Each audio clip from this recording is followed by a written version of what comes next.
수고해 주실 세 분을 소개해 드리겠습니다. 첫 번째 토론자는 카이스트 생명과학과 김은준 교수님으로서 교수님께서는 현재 IBS 시냅스 뇌질환 연구단을 이끌고 계십니다. 오늘은 기초 연구 성과로 본 발달장애 치료 기술 개발 및 활용 가능성에 대해서 말씀해 주시겠습니다. 큰 박수로 맞이해 주시기 바랍니다. 두 번째 토론자는 이지수 애트리 스님연구원으로 이지수 박사님께서는 카이스트 국경 없는 공학자회 그리고 애트리 내 사회적 약자를 위한 따뜻한 기술 연구 모임 활동을 통해서 장애인을 위한 보조공학 기술, 측정 기술 개발 연구 등을 수행하고 있습니다. 오늘은 장애인 니즈 해결 관점에서 기술 개발 연구에 대해서 말씀해 주시도록 하겠습니다. 이지수 교수 박사님을 소개합니다. 마지막 토론자로는 정세규 스핑고 브레인 연구자문위원님이십니다. 정세규 자문위원님께서는 의과학을 전공하여 의학 박사를 받으시고 서원대학교 바이오 코스메틱 학과 교수로 재직 중입니다. 화학 분야 중견기업인 애경과 네오팜이라는 코스닥 상장 회사에서 한 20여 년 동안 책임 연구원으로 계셨고 발달장애 조기 진단 솔루션 개발을 위한 스핑고 브레인의 창립 멤버로서 활동하고 계십니다. 오늘 토론은 장애인을 위한 기업의 연구 지원에 있어서 요청 사항에 대해서 말씀해 주실 것으로 생각합니다. 장세규 교수님을 소개합니다. 그럼 장애인을 위한 과학기술의 역할, 과학계 및 정부의 대응 방안에 대해서 본격적으로 토론을 진행하도록 하겠습니다. 그럼 김은준 교수님부터 먼저 자유롭게 한 5분 정도 말씀해 주시면 감사하겠습니다. 네, 먼저 이런 좋은 자리를 만들어 주셔서 감사드립니다. 여기에 뭐 여러분들 앉아 계시지만 연구계에 안 계신 분들도 있기 때문에 저희들이 자폐와 관련해서 그러니까 발달장애 중에서 특히 이제 자폐를 예를 들어서 저희가 어떠한 연구를 진행하고 있는지 아주 간략하게 설명 올리겠습니다. 그러니까 저희들은 이제 자폐라 그러면은 이제 일단 그 원인이 뭔가 그 다음에 이제 원인을 규명하고 그 다음에 저희들이 이제 어떤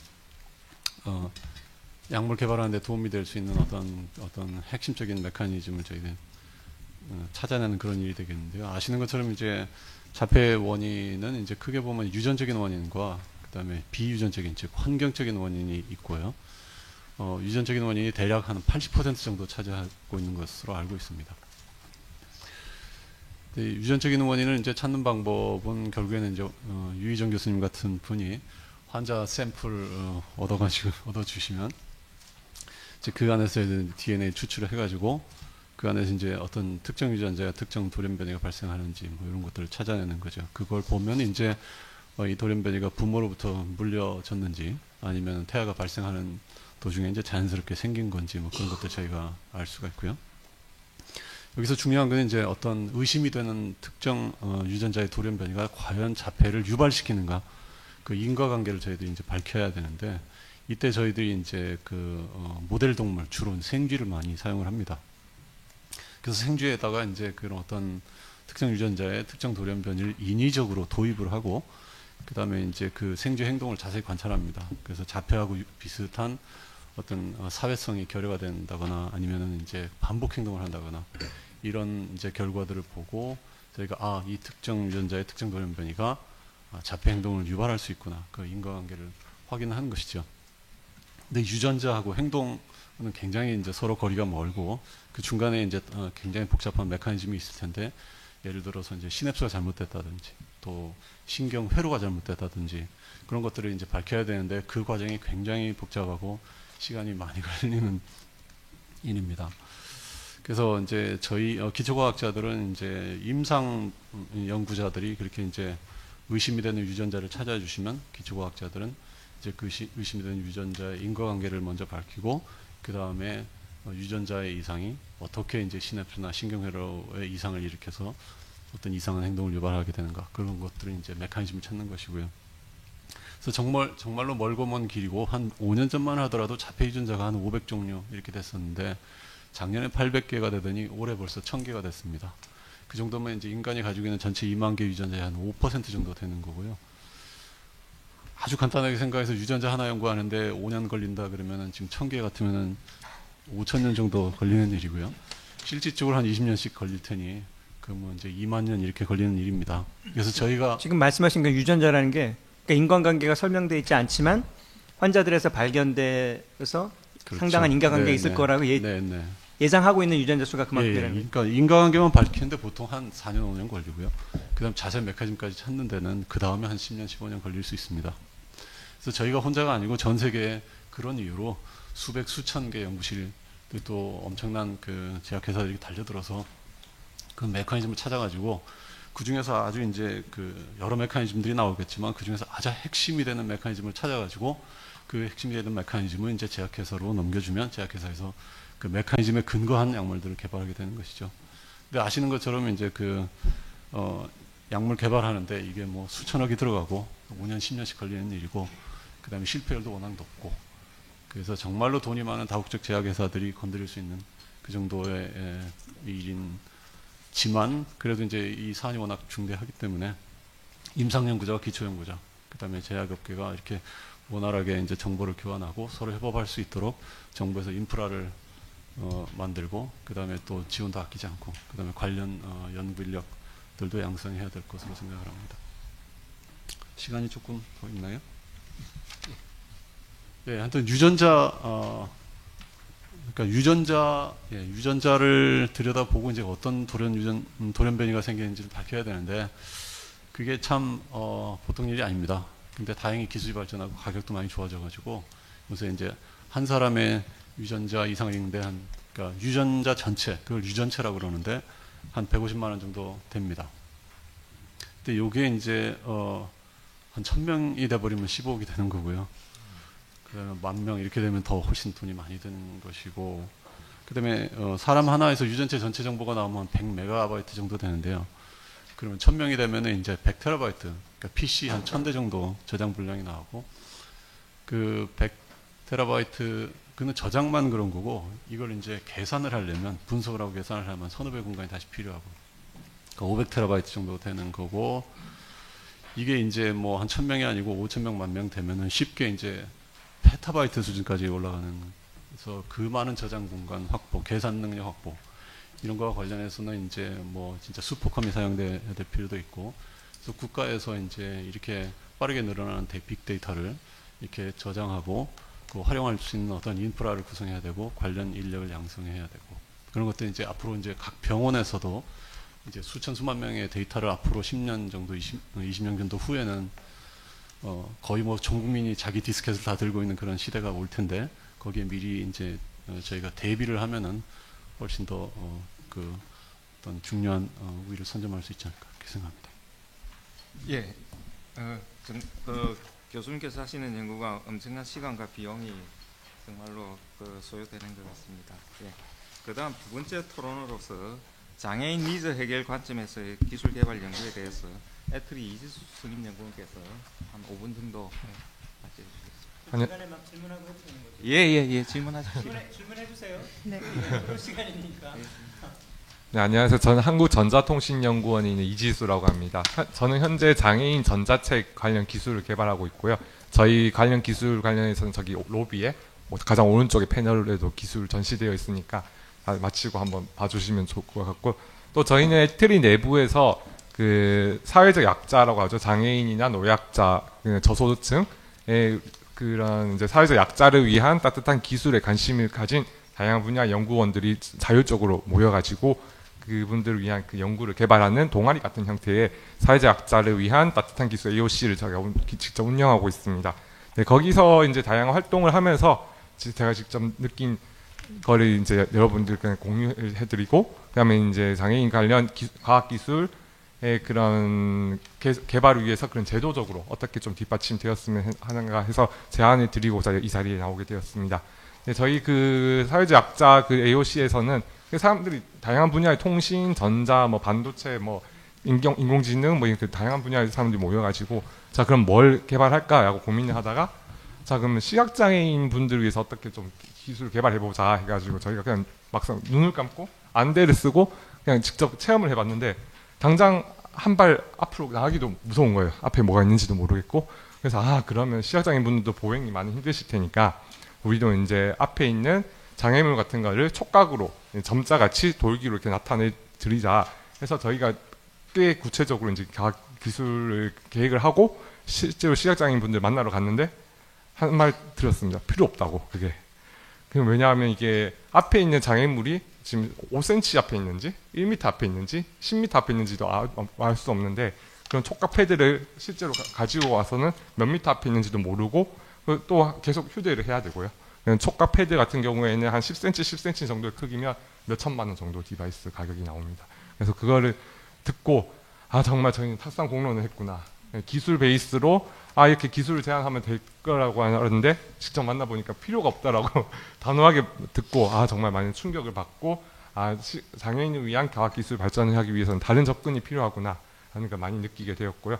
그래서 그렇게 그분과 계속 이제 깊은 대화를 나누면서 실제로 캔 같은 경우에는 캔 음료 같은 경우에는 그 시각장애인분들이 어떤 음료인지 몰라가지고 슈퍼에서 쉽게 구매할 수도 없으시고 실제 구매를 여러 개 해오셔도 집에서 어떤 콜라나 주스를 마시고 싶은데 자기가 원하는 걸 고를 수 없다는 그 니즈를 받아가지고 저희가 그러면 기존에 새로운 디바이스 만들기에는 몇 천만 원씩 비용이 많이 들어서 기존에 휴대폰 이용해가지고 그 제품에 있는 바코드를 읽어서 이 바코드에 읽어서 이 제품은 무엇입니다라고 알려주는 그런 앱을 개발하기도 해서 저희가 정말 니즈를 반영한 그런 과학기술 개발이 정말 필요하구나 하는 걸 느끼고 여러분들께 공유해드리고자 나왔고요. 또 저희가 그래서 실제로 지금 장애인 전자책 같은 경우에는 그런 저희 교훈을 삼아서 100명 이상의 시각장애인 사전에 만나서 필요한 걸 듣고 이렇게 정리를 해서 저희가 개발을 하고 개발한 것도 그 시각장애인 분들한테 직접 평가를 받고 그렇게 해서 다시 피드백을 받아서 다시 개발하는 그런 과정을 겪으면서 하고 있습니다. 그래서 과학 정책 같은 경우에도 저희도 이제 그 연구 개발 프로젝트라다 보니 이 시장성을 계속 보고 있고요. 그다음에 이제 연구와 과제가 끝나고는 얼마큼 사업화되었는지 그런 것도 많이 평가를 받고 있는데 사실 지금 이렇게 장애인을 위한 과학기술 이렇게 많이 집중하고 있는 게 사실 일반인 분들에 비해서 과학 혜택을 많이 못 받고 계세요. 장애인 분들이. 왜 그러냐 하면 장애인 분들이 상대적으로 일반인들에 비해서 사람 수가 적고요. 그래서 시장성이 적습니다. 그래서 당연히 기업분들은 그 마켓이 큰 일반인들 마켓에 과학기술 많이 개발하고 있어서 과학 혜택을 많이 못 받고 계시는데 그마저도 장애인 관련해서 과학기술마저도 시장성이 어떻게 되냐, 얼마나 사업화를 했냐 이렇게 평가를 하며 그 기존에 있는 기존에 진행했던 과학기술 정책들과 똑같이 돼서 실제로 이렇게 필요가 없는 그런 장애인 과학기술만 계속 개발되지 않냐 하는 생각이 들어서 그 평가 자체를 이제 사업화, 그다음에 뭐 시장성 이런 걸 보지 말고 장애인분들 얼마나 그 전에 기술이 개발되기 전보다 얼마나 삶이 달라지셨나 그런 걸 평가를 하는 방향으로 갔으면 하는 게 저의 바람이고요.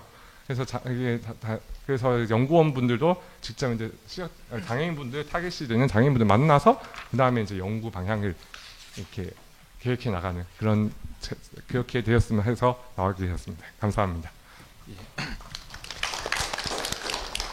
질문 하나. 네네네. 지금 그러니까 아까 말씀하셨는데 동아리 비슷하게 한다고 그러셨는데 네, 맞습니다. 그게 무슨 얘기입니까? 그럼 지금 그러니까 과제 추진 구조가 어떻게 돼 있는 거예요? 지금 제가 두 가지 말을 지금 혼동해서 말씀해서 조금 혼동이 있으셨는 것 같은데요. 지금 저 장애인 전자책의 그런 연구는 지금 저희가 연구 사업을 따서 진행을 하고 있고, 그다음에 동아리 같이 하는 거는 진짜 동아리입니다. 저희 아무 돈도 받지 않고요.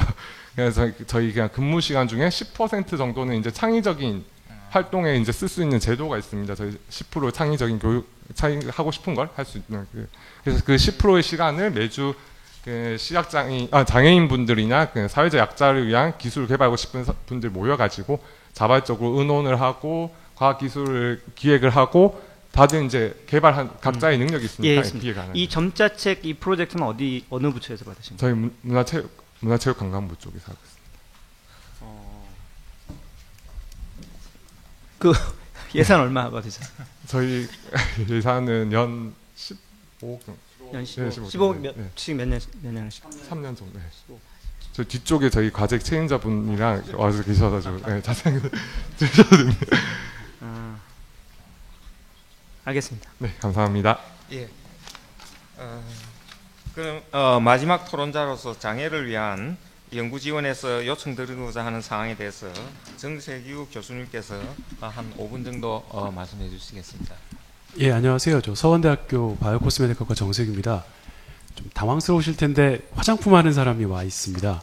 이제 화장품에서 예측하실 수 있듯이 저희는 피부과학을 근거로 뇌 질환 쪽을 좀 진단할 수 있는 기술을 개발해보자라고 하는 아이디어를 가지고 작년에 창업을 한 회사고요. 제가 이제 창업 멤버로 관련되어 있습니다.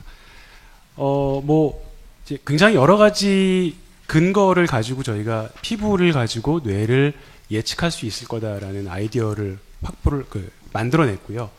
발생학적 기원이라든가 생리학적 현상이라든가 생화학적 특성이라든가 여러 가지 분야에서 뇌과 특히 신경세포와 피부세포가 굉장히 공유되는 점이 많다. 그리고 피부가 가진 가장 큰 장점 중에 하나가 비침습적 혹은 아주 미니멀리 인베이시브, 그러니까 최소 침습적으로 뭔가 샘플을 채취하고 분석을 할 수 있는 장점이 있어서 영유아나 심지어 신생아들도 어떤 진단에 거부감이 별로 없지 않겠나. 그리고 저희가 생각하고 있는 아이디어는 피부의 기능을 잰다거나 피부에서 테이프, 그러니까 디스컴이라고 해서 조그만 테이프 있습니다. 스카치 테이프 같은 건데 그걸로 이제 샘플링을 채취를 하면 여러 가지 생리학적 분석, 생화학적 분석이나 물리화학적 분석을 할 수 있어서 그런 것들을 근거로 뇌의 기능을 예측할 수 있다면 그러면 굉장히 조기에 진단을 할 수 있는 근거, 최소한 고위험군을 선별하는데 자료로 확보를 할 수 있지 않을까라는 생각을 하고 있고요.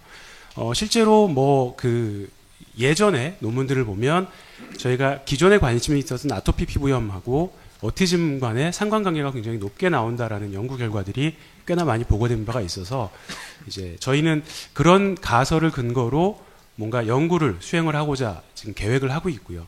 근데 이제 말씀드리는 것처럼 그런 연구를 하려면 실은 제일 기본적으로 필요한 게 이 코호트가 구성이 돼야 됩니다. 그러니까 적어도 어느 정도 이상의 이 영유아, 신생아의 자료가 확보돼야 되고 그 친구들이 2년 내지 3년 뒤에 발병률이 어떻게 나타나는지를 파악할 수 있어야 그래야 저희가 생각하고 있는 가설이 어느 정도 신빙성이 있는지, 신빙성이 있다면 어느 정도나 높은 어떤 예측률을 갖고 있는지를 알 수 있게 되기 때문에 그런 좀 장기간의 대규모 연구를 고안을 해내야 되는데 그러려면 사실 일개 기업이나 한두 개 팀으로는 좀 무리가 있고요. 그래서 어떤 좀 큰 규모의 연구팀을 구성한다거나 적어도 코호트를 구성하는 정도의 지원을 요청을 드리고 그걸 근거로 조기 진단을 할 수 있고 또 좀 더 확장을 한다면 그런 이 많은 피험자군을 혹은 환자군을 확보하게 된다면 앞서 다른 연구자분들께서 말씀하셨던 다른 영역의 연구들, 유전체 연구라던가 기타 유전적인 어떤 질환성, 관련성 이런 것들을 파악하는데도 근거 자료로 확보할 수 있지 않을까라고 예상을 하고 기대를 하고 이제 그런 사안을 좀 요청을 드리고자 이 자리에 나왔습니다. 예, 감사합니다.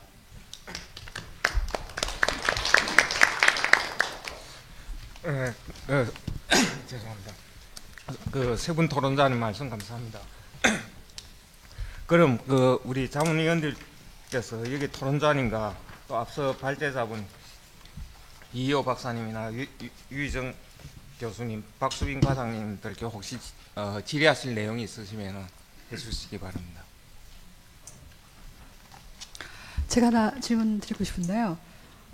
오늘 저도 이 자리에서 사실은 저희 나라에 이제 오티즘 환자분이 이렇게 많은지는 좀 보고는 제가 깜짝 놀랐는데 저희도 이제 체외 진단 쪽에 스타즈 많이 하는 이제 회사이고 또 그러다 보니까 그러긴 했는데 그러니까 저희가 관심이 굉장히 많이 없었다. 다른 질환보다도 상당히 많은 이제 퍼센트가 환자가 있음에도 불구하고 그러한 생각은 좀 저희가 굉장히 들고 있고요. 근데 이제 제가 김은준 교수님께 한번 질문드리고 싶은데 아까 말씀하셨던 그러한 지금 이러한 프로세스가 그러니까 유전자 쪽에 포커싱을 하고 계시잖아요. 대부분 유전 질환이라고 생각하시고. 근데 말씀하신 거는 대부분 빅데이터 기반의 또는 이런 결국은 레이버를 들이고 돈을 들이고 시간을 들이면 될 수 있는 방법밖에 없다면 사실 그러한 어프로치로만 접근한다면 저희 나라가 그렇게 경쟁력이 있을까라는 생각은 들어요. 그래서 만약에 그런 것밖에는 대안이 없다면 사실은 저희가 어느 정도 지금 아까 말씀하신 것 보면 뭐 연구비가 뭐 50억 뭐 이 정도에서도 또 더 언더인 것 같은데 그런 어프로치가 좀 불가능하지 않을까. 근데도 이제 그런 방법으로 지금 향후에 좀 가셔야 될 것 같은지. 네. 네, 그 연구비가 모자라는 건 선진국도 마찬가지고요. 네네. 연구비가 아마 남는 사람은 없을 겁니다. 그런데도 불구하고 이제 선진국에서는 이제 어느 한 연구자 한 병원에서 할 수가 없기 때문에 여러 병원이 이제 소위 말하는 콘소시엄을 형성하고 심지어 좀 미국 전체 또는 유럽 전체 또 심지어 미국 유럽을 합친 그런 그다음에 그런 어떤 콘소시엄이 많이 있고 그다음에 다양한 이제 사립 재단 아까 말씀하신 오티즘 스피크나 사이먼스 파운데이션 데서 엄청 서포트를 하고 있고요. 그래가지고 이제 몇 년 전에 이제 5,000명 이렇게 시작했다 지금은 5만 명 하겠다고 그렇게 하고 있고요. 그래서 이제 저희 나라도 그런 여러 병원 간에 이제 그 어떤 그 진단 같은 거를 좀 스탠다라이즈 하고요. 그 다음에 그 나름대로 이제 환자들도 모으고, 그 다음에 또 돈도 좀 모으고, 그렇게 해가지고 이제 콘소시엄 형태로 어떤 내셔널한 프로그램. 근데 각 병원에서 이제 개별적으로 그렇게 하는 게 쉽지는 않기 때문에 어떤 좀 코디네이션을 국가나 보건복지부에서 이렇게 해주면 되게 좋을 것 같다는 판단이고요. 네. 그 다음에 우리나라가 이제 나라도 작은데 이걸 해야 되겠느냐. 그게 왜 그러냐면 이제 아까 1000개 유전자가 결국에는 이제 대부분의 백인 유전자의 뮤테이션들이거든요. 그래서 이제 동양에서는 과연 어떤 유전자들 뮤테이션 돼서 잡혀 발생한지 우리가 알려져 있는 것이 없고, 똑같은 어떤 유전자에 똑같은 돌연변이를 하더라도 어떤 유전적인 백그라운드에 따라서 그 질병이 되기도 하고 또 안 되기도 합니다.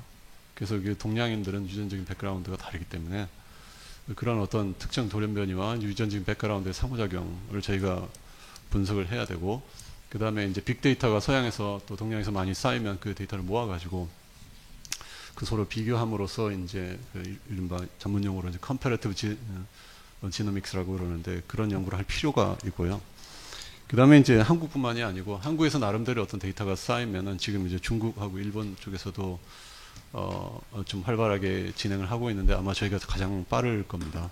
그래서 이제 그 동양 각국끼리 이제 서로 이렇게 협력을 할 수도 있고, 근데 다른 나라 데이터를 들여다보려면 사실은 자기가 가진 게 있어야 됩니다. 그 다음에 이런 사안에서 저희가 먼저 가야만 이제 나름대로 어떤 사실 데이터가 있는 곳에 정보가 있고 정보가 있는 곳에 저희들이 어떤 기회가 있는 거라고 생각을 하고요. 그래서 결국에는 우리가 이제 기술 사회로 앞으로 가야 되기 때문에 굴뚝 산업에 더 이상 의존할 수는 없는 거죠.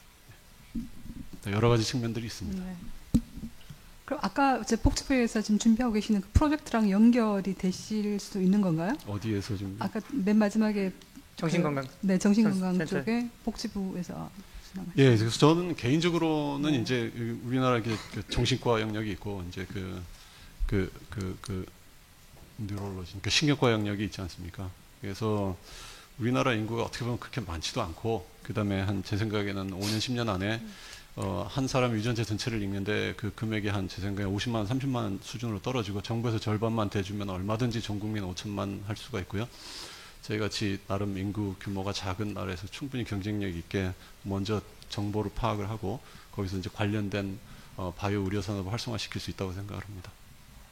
그래서 사실은 연간 한 100억 정도 규모의 그러니까 유전체만 놓고 봤을 때, 그것도 이제 그 정신과학 쪽에서 발달장애만 놓고 봤을 때 그 정도 규모로는 시작을 해야 제 생각에는 이제 이게 정말로 많은 정보들이 쏟아져 나오고 굉장히 유용한 정보구나 하는 것을 이제 여러 사람들이 인식을 해야만 그것이 이제 정신건강의 다른 영역, 그러니까 그 정서장애라든지 궁극적으로는 저쪽 신경 쪽으로 넘어갈 수가 있고요. 가장 모범적인 나라가 아이슬란드인데요. 인구가 30만인데 전 국민 유전체가 이미 완벽하게 밝혀져 있고요. 얼마 전에 본 논문에서는 이제 그 알츠하이머 환자, 치매 환자 1,500명을 30만 이렇게 비교해가지고 그 지노믹스 분석을 해가지고 굉장히 좋은 논문이 나오고 나름대로 이제 먼저 어떤 그런 영역에 선점하는 것을 제가 느낄 수가 있었습니다. 네.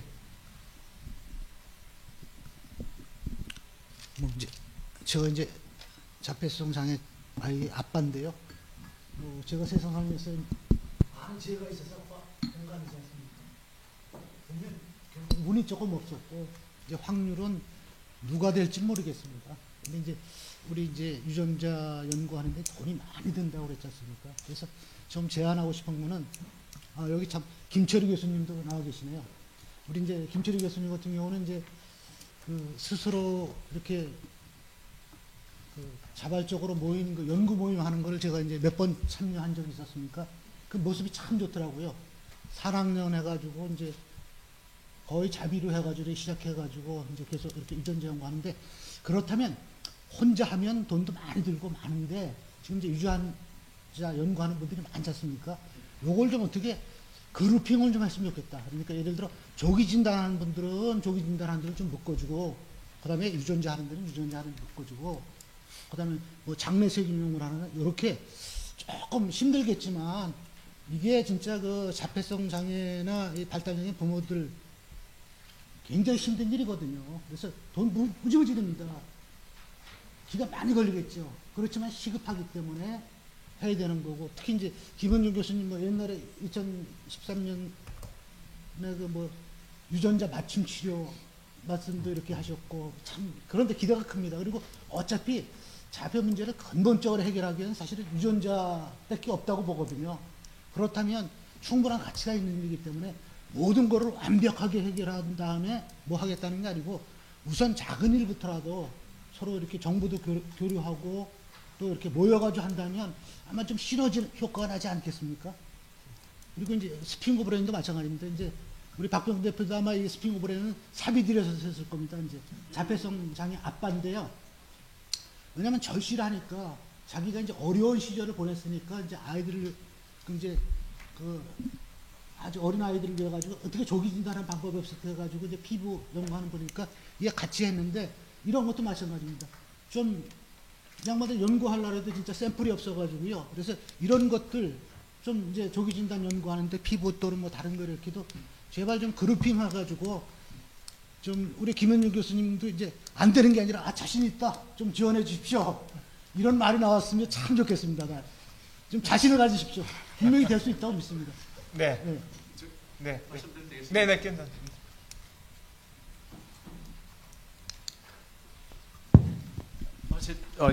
이호희 박사님께서 지적을 하셔가지고 그래서 저는 충남대학교 생물과학과 김철희 교수입니다. 저는 자폐 쪽은 한 2009년부터 하고 있고요. 그리고 지금 윤차 연구, 안 그래도 김원준 교수님 지금 국가 뭐 세계적으로 엄청나게 많이 하고 계시고, 근데 제 경험을 말씀드리면은 2009년도에 저도 그전에는 뭐 캔서도 하고 많은 일들을 했었는데 그때 자폐를 처음 알게 됐었고, 야, 이 분야가 진짜 해야 될 때다. 할 게 너무 많다 이거죠. 그렇게 해서 제가 간단히 이제 보고를 드리면은 2009년도에 저희들은 하버드 게놈센터하고 같이 공동 연구를 했었습니다. 거기는 그때 이제 자폐를 포함한 정신질환이거든요. 또 아무래도 하버드 게놈센터니까 환자 36,000명 게놈 정보가 있습니다. 근데 저희들 같이 했거든요. 지방대에 있는 작은 연구실하고. 그렇게 현재 저희들 상황이 어떤가 하면은 자폐 정신질환 관련된 유전자를 갖다가 150개를 하고 있습니다. 저는 이제 108번뇌라고 하고 있는데 지방대 작은 연구실에서 108개 유전자를 분석하고 있고요. 아까 김은정 교수 말씀하신 것처럼 하나만 해도 5년, 20년이 걸리고 이게 몇만 년이 걸린다고 모른다고 아까 그게 현실이었고요. 근데 제가 이제 지금 그 현실인데 현재 상황이 엄청나게 바뀌고 있습니다. 그 바뀐다는 게 유전자 분석 기술, 그리고 이제 지금 현재 유전자 가입 기술이라고 엄청난 새로운 기술이 있습니다.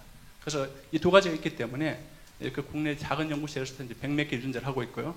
그리고 현재 자폐 관련된 유전자 10개 분석 검증 끝났습니다. 끝나고 이제 제가 작년부터 국내에서 나온 결과들을 이제 발표를 하고, 아마 지난달에 혹시 매스컴 보셨는지 모르겠지만은 삼도리 유전자라고 자폐 관련되는 유전자를 저희가 10년에서 밝혔습니다. 그런 건 다 100가지나 있거든요. 그래서 제일 핵심은 뭔가 하면은 저희들 연구비 1년에 1억, 아마 1억 받아서 하고 있습니다. 하고 있는데 진짜 중요한 게 그런 것 같습니다. 그것도 지금 우리 국가자문위원도 오셨고 또 스태프도 오셨으니까 진짜 그냥 보고 아니면 내부 고발자처럼 말씀을 드리고 싶은데, 그래서 제가 이런 결과를 그동안 근 10년 되니까요. 그래서 이제 과기부가 한 2년 전에 이제 그때 사무관님, 오판동 사무관님 아주 좋으셨습니다. 그래서 보고 이제 하셔도 괜찮아요.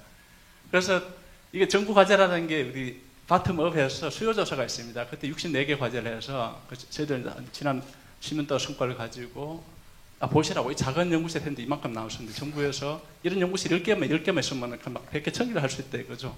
그렇게 해서 수요조사에서 선발이 됐습니다. 그 다음에 그렇게 되면 위에 국가신문, 저도 헷갈립니다. 국가자문위원회하고 신문회가 뭔지 모르겠지만, 그래서 신문위에 통과하면서 야, 이거 진짜 괜찮다 해서 예산이 3배로 정액이 됐습니다. 저는 큰일 났죠. 35년, 150을 어떻게 써? 그렇게 썼는데 문제가 뭔가 하면은 그까지 갔다 이거죠. 그럼 연구자단 내려가서 담당자분들 계시겠지만 제가 바라는 건 앞으로 바꿔줬으면 좋겠다 이거죠. 그거 하면은 이렇게 완전 나눠먹기로 가거든요. 가서는 형체가 없어집니다. 없어서 결국은 과제 못 받았습니다. 그거 안 하고, 야, 이래서는 안 된다 해서 이번에 또 산자부에 가서 또 자폐라 하면 또 중복 투자라고 합니다. 저도 이제 경험이 많았고, 이번에 발달장애를 바꾸었죠. 그걸 또 통과했습니다. 그래서 이번에는 이제 분자 진단으로 해서, 우리 또 분자 진단으로 계시지만은 또 대전에서 저희들이 또 자폐 연구를 했기 때문에 대전에 또 작은 벤처 시선바이오스에서 지원을 했고요. 근데 그것도 마찬가지죠. 올라갔는데 발달장애를 수요조사 올라갔는데 끝에 가니까 중간에서 또 아까 우리 정신 또 오셨지만은 불안증으로 이게 탈색이 되어 있는 걸 바뀌어 있는 거죠. 그래도 또 항의를 해서 그나마 갈로해서 지금 발달장애를 시작했는데 끝에 가니까 우울증 그렇게 가버린 거죠. 그렇게 지원하고 있는데 뭐 크게 기대는 안 하지만 어쨌든 계속 싸울 거고, 제가 말씀드리고 싶은 건 하면은 정부에 아무래도 영향을 계시니까 좀 무슨 컨트롤 타워가 있으면 좋겠습니다. 또 국내 우리 윤채연구 엄청나게 많이 하고 있거든요. 완전 따로 국밥이거든요. 신약개발 또 따로 가고, 안 그래도 자원도 국파인데, 근데 조금 잘 이렇게 없는 건 자원을 잘하면 가장 효율적으로 쓸 수 있다는 생각이 들고요. 자폐 관련해서는 진짜 할 일이 많기 때문에 진짜 구체적으로 나중에 기회가 있으면은 제가 지난 한 10년간 있었던 일을 한번 보고 드릴 수 있는 기회가 있었으면 좋겠습니다. 그거 보시고 이게 진짜 가능성이 있는지 없는지 여기까지 하겠습니다. 예, 또 다른 그 토론회가 진행될수록 그 연구개발 지원이라든지 그 평가 시스템을 확실히 좀 바꿔야 되겠다는 생각이 많이 들고 있습니다. 다른 또 네네. 켜져 있나요? 저는 아까 이제 마지막에 발표하신 정신건강 해결센터인가요? 거기에서 정신건강 코호트 DB를 구축했다고 이제 말씀을 하셨는데 결과로요. 켜져 있나요? 코호트 데이터베이스가 지금 구축이 된 그 결과가 혹시 공개가 돼 있나요? 누구든지 볼 수 있게 또는 관찰할 수 있게. 왜냐하면은 MSSNG 같은 아까 구글 오티즘 스픽스랑 구글이 협력해서 만들어내는 그런 프로젝트하고, 그다음에 지금 미국에 보면은 시몬스 파운데이션에서 만든 오티즘 리서치 이니셔티브 이쪽도 이제 데이터베이스를 만들어서 공개하고 있는데, 지적 또는 자폐 스펙트럼 장애에서 유전체 정보 그리고 진단 정보, 거기에서 아마 어떤 상관관계가 관찰이 됐으면 그런 거에 대한 정보 같은 것들을 전부 오픈을 하고 있고, 제가 이제 어제 들어가서 보니까 그냥 한 번 클릭만으로 데이터를 다운로드 받을 수 있더라고요. 그렇게 되면 사실 데이터가 오픈이 돼 있으면 어떤 닫혀진 기관에서 연구하는 걸로 끝나는 것이 아니라 굉장히 많은, 그러니까 저는 소프트웨어를 하는 사람이기 때문에 소프트웨어를 하는 사람, 머신러닝 하는 사람, 이런 사람들이 달겨들어서 인과관계를 관찰을 한다던가 뭔가 찾지 못한 어떤 것들을 찾아낸다거나, 아니면 요새 이제 휴먼 컴퓨테이션이라는 그런 기법도 있어서 많은 사람들의 그 단순 작업을 통해서 유전체 간의 어떤 연결고리를 찾아내는 방법들도 있어요. 그러니까 그런 것들을 할 수가 있는데, 제가 이렇게 찾아봤을 때는 국내에는 그런 데이터베이스가 오픈이 잘 안 돼 있는 것 같거든요. 마지막에 거기에 대해서 발표하신 어느 정도 수준에서 공개가 되는지 말씀해 주시죠. 일단은 제가 말씀드린 코호트 DB는 저희는 아직 이제 다 진행 중인 과제들이고요. 종료된 과제들이 없습니다. 그래서 기본적으로 계속 데이터를 모으고 있는 상태이기 때문에 아직 외부로 오픈이 되어 있지는 않고요. 장기적으로는 저희 사업단이나 저희 연구소에서는 말씀하시는 방향으로 이제 오픈하는 방향이 맞다고 생각하고요. 그 부분에 대해서도 계속해서 후속 사업을 준비할 때는 상의를 하고 있습니다. 근데 실제로는 이제 저희가 관련해서 여러 가지 어려움들이 있는데요. 예를 들면은 지금 이 사업이 R&D 사업이다 보니까 각각의 이제 PI들이 있으시잖아요. 그 과제를 받으신 이제 그 각각의 이제 PI들에 에게 사실은 실제로는 R&D 성과물이 귀속이 되는 거니까요. 그래서 이제 국가에서 그걸 어떻게 할 것인지 그 부분을 계속 조율하는 부분도 저희가 연구기간이 종료되기 전에 조율해야 될 부분이라고 생각하고 계속 의사소통을 하고 있고요. 그리고 조금 중간에 이제 유전자나 이런 기초 쪽으로 얘기가 많이 나오셔서 제가 조금 부연 설명을 드리고 싶은 부분은 사실은 저희 정신건강기술개발 사업단 자체는 현장 활용형 문제 해결형 이제 T2 연구를 이제 지향하고 있기 때문에 실제로는 뭐 유전자 데이터라든지 이런 데이터들은 거의 포함되어 있지는 않습니다. 좀 굉장히 답답하네요. 좀 약간 좀 참담한 심정인데, 예를 들면 국가에서 R&D 과제를 주고 데이터베이스를 구축을 하는데 그 데이터베이스가 연구자의 귀속이 된다는 게 연구 성과물로 이게 말이 안 되는 거 아닙니까? 좀 이거보다는 훨씬 더 중요한 얘기를 논의해야 될 것 같은데 너무 바닥에서 설설 기고 있는 것 같아요. 느낌이. 저희 팀에서 좀 이거 좀 잘 킵해 주세요. 이 내용은 저는 조금 놀라운 좀 이해하기 어려운 내용이에요.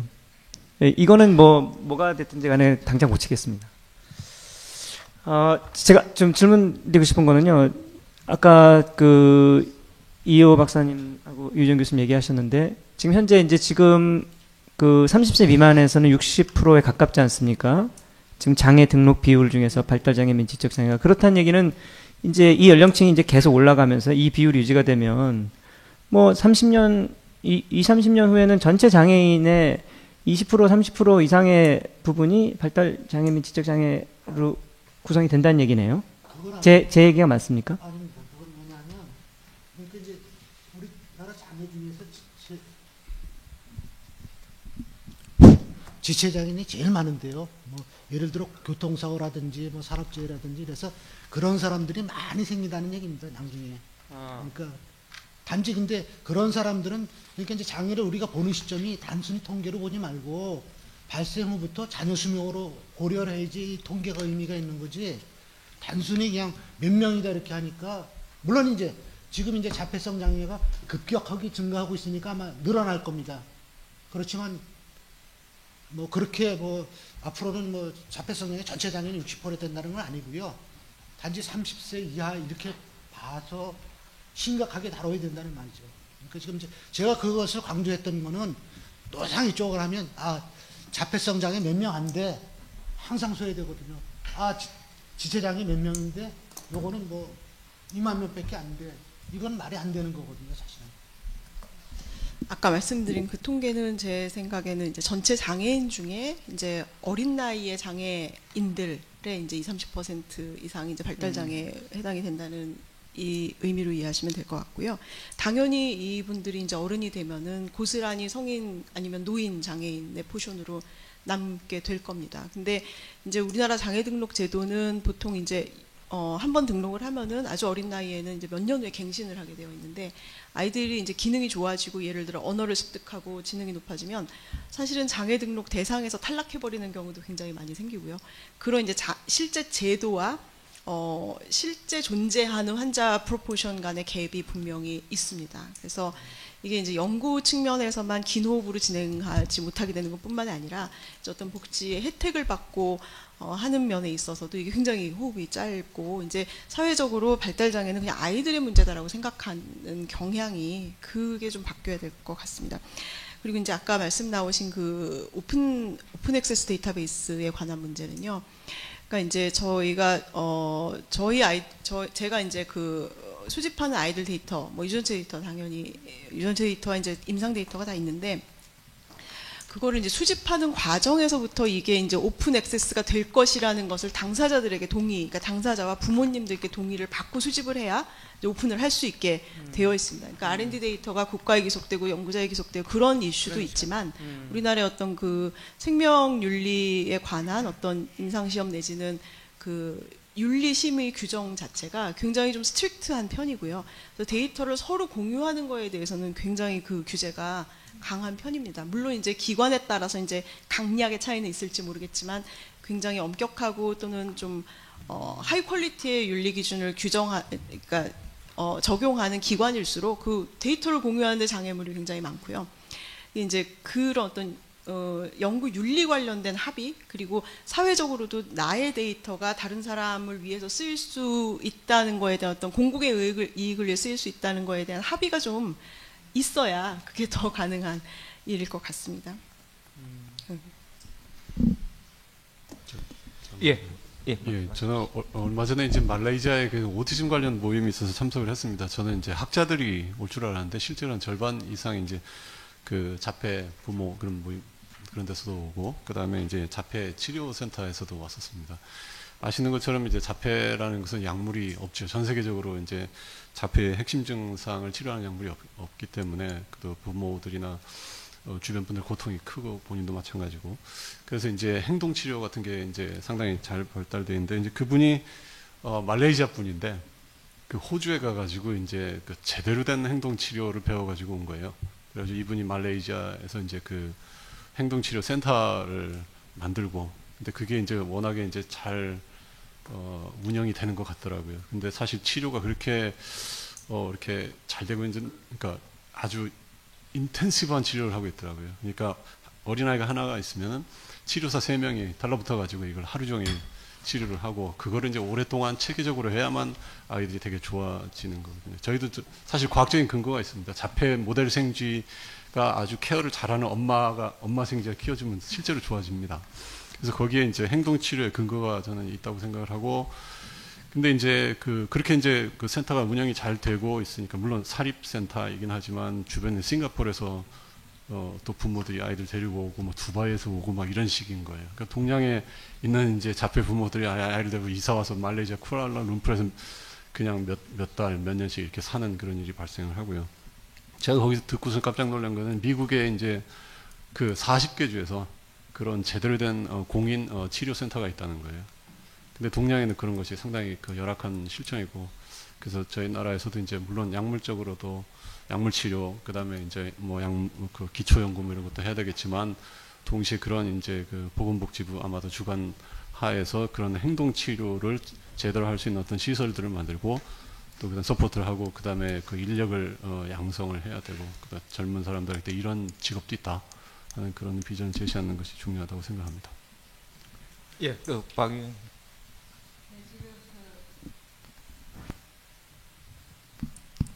기초연구에 대해서 진단에 대한 내용이 나오다가 자연스럽게 김현준 교수님께서 행동치료 나와서요. 저도 그 질문을 아까 이후희님께 드리고 싶었거든요. 그러니까 개발해서 할 수 있는, 일단 진단이 되고 나서는 어쨌거나 이 삶을 살아가야 되는데, 그 환자 자체의 무슨 그 치료를 받기 위한 프로그램도 있고, 개호를 어떻게 도와줄 수 있는 지원에 관해서도 사실 과학기술이 들어갈 부분이 되게 많다고 느껴지고요. 그래서 그게 뭔지 궁금하면서, 동시에 아까 그 시장성 얘기가 계속 나오거나 어떤 그런 얘기가 나올 때 묻어갈 수 있는 방법이 있다고 생각해요. 지금이 4차 산업 하면서 빅데이터가 이슈니까 유전자 정보 아니고 사실 활동하거나 하는 정보들도 아까 이지수 박사님 말씀하신 것처럼 직접 가서 보지 않고 그냥 기술자가 어떻게 하면 발달장애인들이 개호하는 데 도움을 줄까라고 막 상상을 하는 그 기술이 현장에서는 좋지 않을 텐데, 과학기술자하고 그 집단하고 계속 만나서 공유하는 것도 사실 현실상 무슨 계기가 있지 않으면 쉽지 않아서, 제 생각에는 어떤 방법인지 모르지만 좀 쉽게 수집할 수 있는 정보들이 쌓여 있어서 공개가 되는 거면 관심 있는 연구자가 그 뭐 행동 반경을 본다던가 어떤 그 돌발적인 상황에서의 어떤 패턴을 보면서 아이디어를 내서 소위 그 뒷단에 치료할 수 있는 부분에 아이디어를 낼 수 있으면 어떻게 보면 그것이 또 기술이 좀 도움을 줄 수 있는 부분 같습니다. 그래서 그런 면에서 뭐 생각하셨던 게 있으면 한번 말씀해 주셔도 좋고, 네, 그런 의견 드립니다. 네.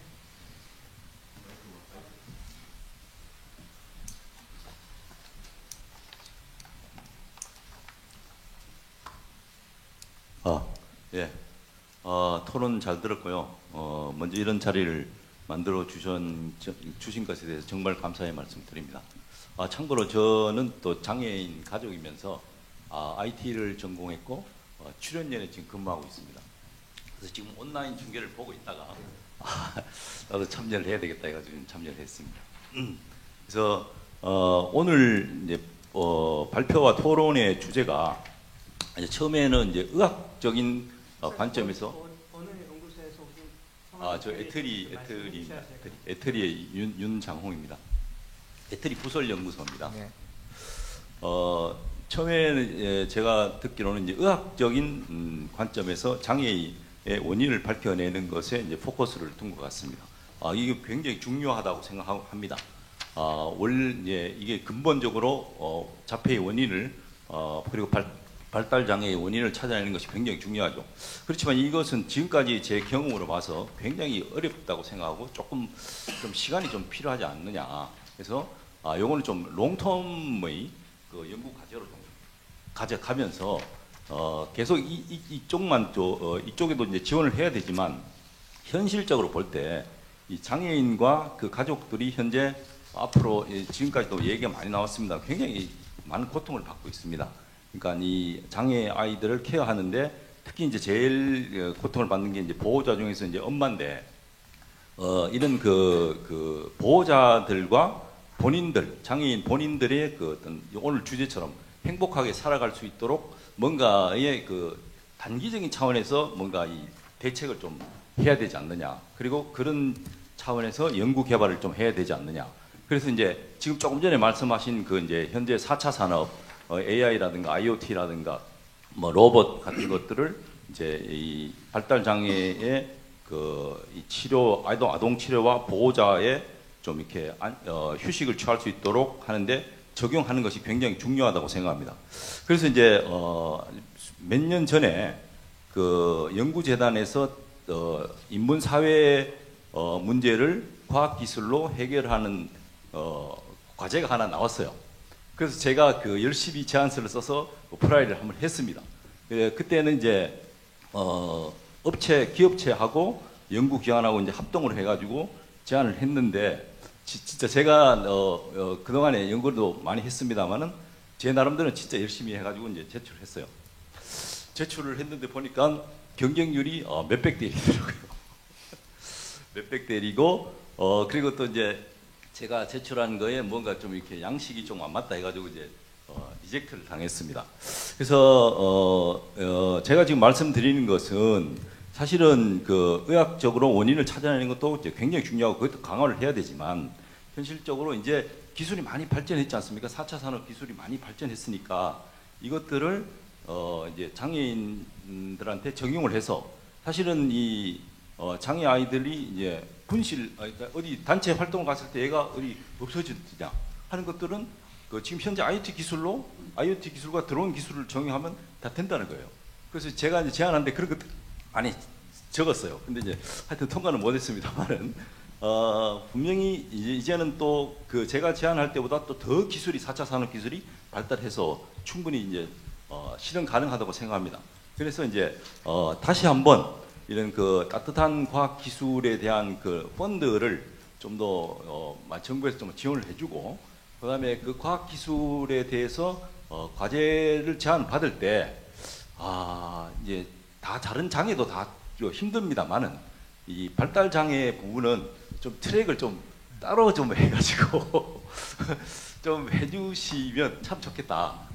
그래서 아마 이런 것들을 좀 제안을 한번 드리고 예. 뭐 그리고 오늘 이 자리뿐만 아니라 앞으로 좀 자주 좀 네. 자리를 마련해 주면 대단히 예. 감사합니다. 감사합니다. 예. 그리고 마지막으로 그 혹시 뒤에 계신 분들 중에서 아까 말씀하셨던 거 답변. 네, 안녕하십니까. 저는 국가과학기술연구회에서 인재개발부에서 일하고 있고요. 현재는 장애인 고용에 대해서 좀 관심을 갖고 작년부터 공부를 하고 있습니다. 지금 말씀을 하시는 게 자연스럽게 제가 드리고 싶은 말씀으로 넘어온 것 같아서 근데 제가 보니까 범부처로 해서 정부에서 장애인 정책 종합계획이라는 거를 수립을 하고 있고요. 그리고 그다음에 이제 올해 18년부터 22년까지 5개년 계획을 수립하게 되어 있습니다. 그런데 이 안에는 교육과 복지와 그리고 여러 가지 뭐 재반 서비스 이런 분야에서 들어가게 돼 있는데요. 그러니까 정책을 추진하시고 R&D가 들어가려면 이쪽에 R&D 하는 꼭지를 하나를 올해 시급하게 집어넣으셔서 그래서 계속 추진할 수 있는 어떤 근거를 조금 마련을 하셔야 되지 않을까 하는 생각이 들고요. 또 하나는 이제 지금 과제에 대해서 말씀을 하셨지만 연구재단 과제는 항상 굉장히 복지부인가요? 범부처예요? 범부처입니다. 이건 제가 드리고 갈게요. 네, 그런데 이게 1998년부터 저희가 시작해서 앞으로 5차 계획이 지금 수립될 겁니다. 올해부터. 그래서 그 안에 내용을 집어넣으시는 게 되게 중요하고요. 이 안에 4차 저희가 3년부터 17년까지 발달 장애인에 대한 부분이 분명히 들어 있습니다. 이 안에. 그런데 범부처다 보니까 어떤 부분은 추진이 되고 부처의 어떤 열의에 따라서, 그리고 어떤 부분을 해서 어느 순간인가 저희가 길 위에서 장애인들이 전동 모터가 있는 의자를 타고 다니는 휠체어를 보셨을 겁니다. 그래서 어떤 곳에서 의지를 가지고 추진을 하면 그렇게 잘 진행되는 어떤 분야도 있을 거라고 생각을 하고요. 또 하나는 지금 이제 R&D가 펀딩이 되고 있는 분야가 어떤 분야들이 있는지, 그리고 연구재단 과제는 굉장히 경쟁률이 어느 분야나 좀 높긴 합니다. 그런데 그 외에 아까 말씀하셨듯이 보건복지부라든가 산자부라든가 또 그 어떤 라인에 저희 쪽에서는 또 문제 해결형 융합과제를 저희가 추진을 하고 있고요. 그래서 그런 쪽에서 추진할 수 있는 여지들, 펀딩을 할 수 있는 과제들이 어떤 것들이 있는가에 대한 파악을 조금 하셔야 될 것 같고요. 그리고 그 다음에 이제 아까 얘기가 나왔던 부분들, 그러니까 이것들을 연구를 하면 그 연구는 어떻게 진행이 되고, 그 다음에 그거에 대한 활용까지 어떻게 될 건가를 조금 이번에는 저희가 과제를 런칭할 때 이때까지는 다른 과학 과제들도 그냥 진행이 됐는데, 이 부분에 대해서는 조금 결과의 활용까지도 아까 말씀하셨듯이 개인에게 기속이 된다거나 하는 것이 아니라 어떤 공적 영역이 잘 작동할 수 있도록 기획이 되었으면 합니다. 네, 이상입니다. 감사합니다. 예, 마지막으로 예. 마이크 드리겠습니다. 예, 발언의 기회를 주셔서 감사합니다. 저는 충남대학교 병원 보건복지 권역재활센터 충남 권역재활센터의 소아재활센터장을 맡고 있는 재활의학과 양신승 교수라고 합니다.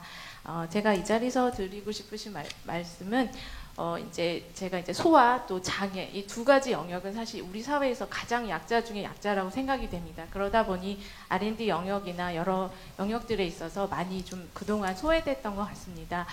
저는 이제 재활에 초점을 맞추다 보니까 아까 과학기술을 얼마나 장애인들에게, 특히나 장애 아동들에게 이제 적용할 것인가에 대해서 고민을 많이 하게 되는데, 앞서 말씀하신 대로 과학기술은 굉장히 하이엔드로 발전을 하지만 사실은 수혜자 그 과학기술을 이용해야 되는 장애인들은 그 부분에 대한 표현이 되지를 않습니다. 제가 맡고 있는 21살 뇌성마비 아이는 말을 잘 못하는데 이 스마트폰을 예를 들어 보이스로 이제 녹음을 한다든지 뭐 이렇게 타이핑 쳐서 이렇게 좀 메시지를 쉽게 전달하는 이런 부분에 있어서도 굉장한 어려움을 겪고 있습니다.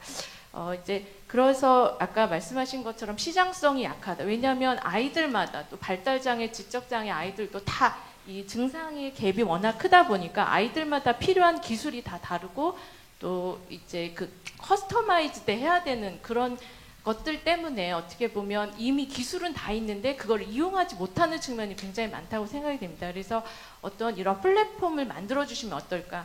그러니까 개발을 할 수 있도록, 아니 이미 개발이 되어 있는지도 모르는데 그 아이 또는 그 가정에게 맞는 기술을 이렇게 커스터마이즈 할 수 있도록 어떤 그런 과학자와 그 이용자 간의 그 간격을 좀 좁힐 수 있는 그런 플랫폼이 너무나 간절히 필요하다고 생각이 됩니다. 그래서 이런 것이 필요합니다라고 제안이 되었을 때, 그러니까 큰 돈 안 들이고 할 수 있는 부분들인데 그런 것들이 이런 소통의 장이 굉장히 좀 쉽게만 연결이 되어진다면 많은 이미 개발되어진 기술로도 많은 그게 나올 수 있을 것 같고, 그 이제 나이가 들어가는 이제 장애인을 가진 부모님들은 이제 아까 말씀을 내가 죽으면 어떡하나 이럴 때 제가 이렇게 말씀드렸습니다. 어머니 걱정하지 마세요. 인공지능이 있잖아요. 그러니까 지적장애 아이들이 어떻게 인공지능을 사용을 해서 뭐 밥 데워 먹기 또는 뭐 세탁기 사용하기 뭐 이런 부분들, 그러니까 이런 부분들까지도 사실은 저희가 재활을 해야 합니다. 그러니까 그 일상생활 동작을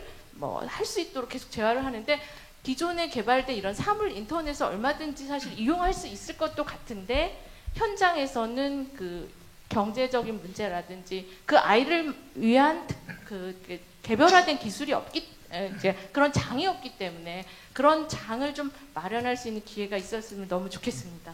예, 감사합니다. 마지막으로 그 전체적인 답변은 우리 자문위원회 그 부의장이신 예만 말씀하시면서 마이크를 그냥 짧게만 말씀드리겠습니다. 그 오늘 이 모임은 굉장히 무거운 마음으로 시작했는데요. 훨씬 더 마음과 어깨가 무거워지는 것 같습니다. 그래서 2시간으로는 다 담을 수 없어서 너무나 죄송하게 생각드리고요. 지금 말씀해 주신 내용들, 오늘 부족하신 내용들이나 또 더 말씀해 주셔야 될 내용들은 저희 자문회의에 계속적으로 열려 있으니까 어떤 형태로든 이메일을 통해서든 저희 홈페이지에 이제 뭐 이렇게 의견을 개진할 수 있는 안이 있고요. 저한테 직접 뭐 연락을 주셔도 좋고 저희 어느 직원에게 연락을 주셔도 좋습니다. 일단 의견을 다 담아 주시고요. 저희로서는 이 문제를 무겁고 중요하게 받아들이고 있고요. 4월 22일이 장애인의 날인데 그 전에 저희가 최대한 여러분들의 의견을 다 수렴해서 장애인들을 위한 특히 그 중에서 가장 시급한 발달 장애에 집중해서 중요한 뭐 장애인 전체를 위한 R&D 정책의 기본 방향과 또 조금 더 실효성 있는 이제 발달 장애인들을 위한 R&D 정책에 대해서 대통령께 적절한 시기적절한 자문을 드릴 수 있도록 최대한 노력을 하겠습니다. 다만 오늘도 서두에도 말씀드렸습니다만 저희가 장애인 정책 전체를 다루려고 하는 것이 아니라 R&D 정책에 집중하겠다는 점에 대해서 좀 양해를 드리고 싶고요. 또한 그 중에서도 장애인 R&D, 장애인과 관련된 과학기술이 여러 가지 범위에 넓게 펼쳐져 있습니다만 저희가 다 다룰 수 없다는 점도 양해를 드리면서 저희가 할 수 있는 역할은 최대한 하도록 노력을 하겠습니다. 감사합니다.